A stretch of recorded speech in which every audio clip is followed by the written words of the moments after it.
One of the most aufgeregting experiences of Rincon 2012 has been having actors from one of the shows that has become a sensation around the world.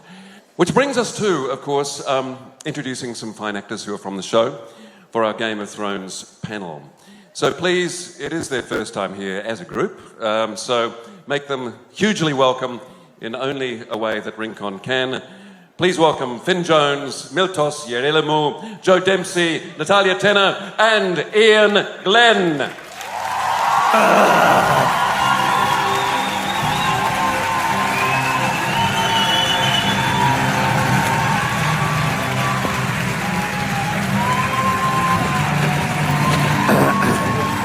Take a sip.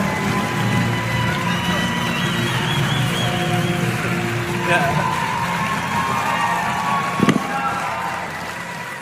Where are the chairs? Fuck. We stand for nobody. We use that one. Hello? Yo. Thanks for coming. Are we just supposed to kind of... Does anyone have any questions? What are we meant to be doing? I don't know. But I'm really jealous of Finn's kind of Lady Gaga style microphone. Britney Spears. Put in some shapes. Obviously, I can't leave you kids on stage for too long by yourselves. Just to remind you all, we've got the microphones over here on the right, in the middle, on the left, and all the way up the back there. So as soon as you have a thought, you want to ask a question, then come on down. I think we're going to kick off with someone in the mitte. Oh, smooth, eh? Yes. Yeah, no, it's working. My question is about the portrayal of violence and sex in Game of Thrones. It's obviously quite explicit sometimes, and don't get me wrong, I don't have a problem with it when it contributes to the story. Do you as actors sometimes feel, okay, that's a bit too much, it isn't necessary in that case? We want more. Always. Okay. I don't know. I kind of think. Oh, chairs! Yes. Our protest works. Yes. Thank you. No, I think, like you said, I think a good thing about Game of Thrones is that most of the sex and violence, in my opinion anyway, is kind of directly related to the story. It doesn't seem too gratuitous. The books are even sexier and even more violent. Yeah. So we are hopefully doing justice. Yeah. Apart from a scene in Series 2 where I was forging a sword without a shirt on for no reason. It was raining. I don't know what I was thinking. The thing is, that's the kind of world that Game of Thrones is depicting. It was a time when, you know, people fought for land and territory and between families, and so it's very much part of the society that it's evoking. So it doesn't feel gratuitous in that way. And also, you know, the sex is... It does, again, it feels very much part of that world. I think you'd kind of miss it if it wasn't there, to turn the question on its head, really. Okay, thank you. Pleasure. Until I think, you know, during sort of halfway through season 2, when he starts realising that there is, you know, people are after him, when he's not quite sure why, but he knows there must be some kind of deeper kind of meaning or, you know, there must be something quite interesting about him that he doesn't know yet. I don't think he's ever considered life outside of King's Landing and outside of working in the armory. So I would like to think he's the kind of character that when he kind of hears information like that, I think it would really, it just really open up to him the possibilities of his life. I think he's a smart character, and I think, you know, you need that in Westeros to kind of get anywhere. So hopefully, you know, I mean, I would obviously like Gendry to be king of the entire world, but we'll have to wait and see. He's got no chance. The Dragon Queen is coming.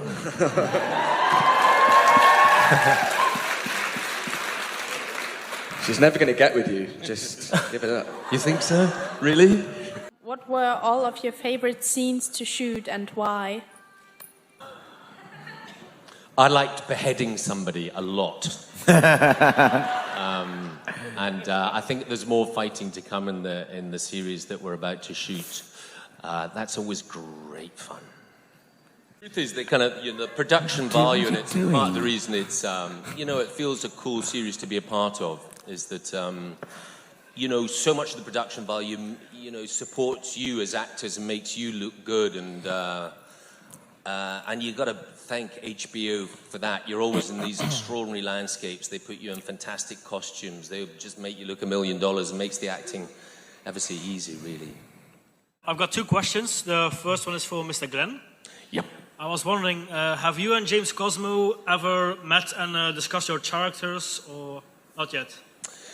I've met James, but not on Game of Thrones, and so no, we haven't discussed our characters. I mean, it's one of the funny things about it is like I don't think any of us have acted together. Sort of kind of meet up at this, which is bizarre. So it's so location based. I was saying yesterday, I'm just on this ridiculously good deal where I turn up at their gorgeous, lovely, warm place. that the crew are desperate because I'm attached to this nomadic tribe, and we're always on the move from desert to coast to beautiful, gorgeous, ornate market town. And then I say goodbye to everyone when they have to go back to shitty cold Ireland. I say, my gig's done now, I'll see you guys later. So yes, but no, with James I admire him very much as an actor, and I'm very glad he's my pop. But we haven't discussed things. Okay, and my second question: if you could choose any other character of Game of Thrones to play, which one would it be and why? I'd be Arya Stark because I do think all that younger generation of actors are really fantastic in this series. I support what you said earlier. It's really scary when you've been doing it for God knows how many years, and you look at these young actors and they're just being so brilliant. And to be youthful and to enjoy being the opposite sex for a while. And the future belongs to them, definitely. I want to know if you ever saw a series or a movie you did in another language. So did you ever hear your voice over? I did. I did a film in Germany a few years ago called Pope Joan. And I went to a screening in Berlin. And it was on in 2 cinemas. It was a big multiplex. And there was the English version, which I naturally kind of gravitated towards and started watching English. So this is all right. I think, and you kind of think, I'm being all right, I think. And then I was sort of curious, so I went through across the foyer and into the German version, and I enjoyed it a great deal more, bizarrely. And that was partly because the guy had this really deep voice, and I thought, I sound very cool in German, and yeah.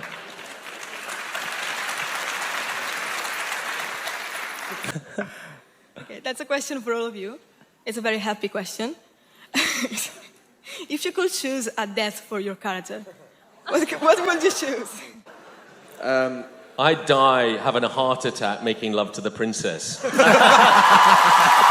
on.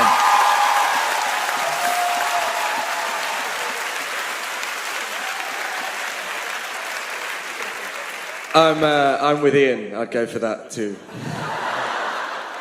I have a question for all of you. What's your favorite memory from the set?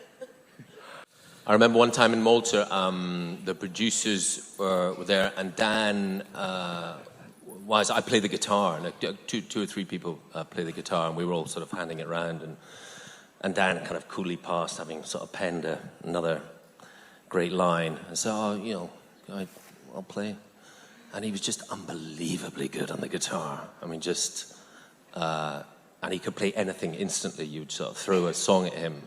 He's a fantastic guitarist, and we all sat around singing songs for a couple of hours. It was great. Awesome. Hello. Hey. Hi. Thanks for being here. And one thing I always find interesting is to know your actors. You slip into other people, you play other people. When did you find out that you wanted to do this, and why are you doing this as a profession? Very good. Yeah, I didn't really have a clue what I wanted to do, and I went to university in Scotland, not really knowing, and I hadn't even hadn't had a thought of acting. And I went to this. I remember going to this double bill of King of Comedy and Raging Bull with Bobby De Niro at the Edinburgh Playhouse about the age of, I don't know, 17 or something. I've just been blown away by how it would be possible to kind of be these two such contrasting people with your face the size of a double-decker bus. And it was two of the most extraordinary acting performances I've ever seen, back to back with the same actor. And I thought, I would love to do that. I would love to be able to try and do that. And more than anything, what attracts me to acting is people give you kind of lovely things to say, articulate things to say that you it's funny being up in here being yourself, because that's not obviously it's not what I associate with acting. If I go on stage or I'm go in front of a camera, you're prepared. And that's the only way I'd ever like to be, is people give you the most beautiful things to say, or they make you angry in a very articulate way that I could never be. They allow me to do a whole bunch of things that I couldn't really do myself, because I don't have the language to do it. And that's what the buzz is, really. And I'm sure it's not a million miles away from you guys who like to come and to dress up, pretend to be something else. It just gives you a different feeling, and it's lovely to be able to escape from yourself in a healthy way, not in a depressing way. Boom. Thank you very much.